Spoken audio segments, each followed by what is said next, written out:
Граничниот премин Блаце со Република Косово е следниот премин каде што ќе биде имплементиран системот One Stop Shop, за да се подобри протокот на патници и комуникацијата на граѓаните од двете страни на границата. Денес, министерот за внатрешни работи Панче Тошковски, вице-премиерот Изет Меджити и косовскиот шеф на полицијата Джелал Свечла дојдоа на Блаце за да направат увид во подготовките за поставување на системот One Stop Shop. Според надлежните, техничката опрема е доставена и се инсталира, а во тек е процесот на вмрежување на системите на двете држави. Очекувањата се дека побрз проток на патници на овој премин ќе има најдоцна до почетокот на април. Да можеме да овозможиме преку само констатација од страна на еден полициски службеник да можат косовските граѓани да влезат во Македонија и исто македонските граѓани да влезат во Косово преку контрола, да речеме, само од страна на еден полициски службеник.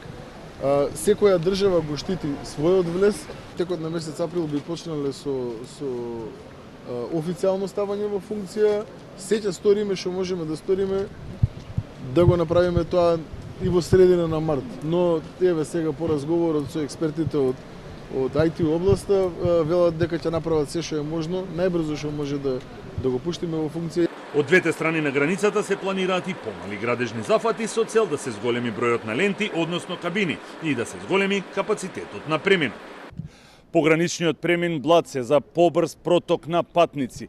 One Stop Shop надлежните најавува дека се планира да се воведе на граничните премини со Република Србија и со Република Албанија. Вице-премиерот Меджити изрази задоволство од проектот кој е дел од договореното на заедничката седница на двете влади. Ова беше една од точките на заедничката влада, имаше и за образование, соработка енергетика. Мислам дека со вакво интензивирање покажуваме и докажуваме дека како соседни држави и влади имаат одлична соработка, посакувам и во другите проекти ваква реализација. Граничниот премин Блаце е најфреквентниот премин кон Косово. Системот One Stop Shop досега имплементиран на два гранични премини – Табановце кон Србија и Ќафасан кон Албанија.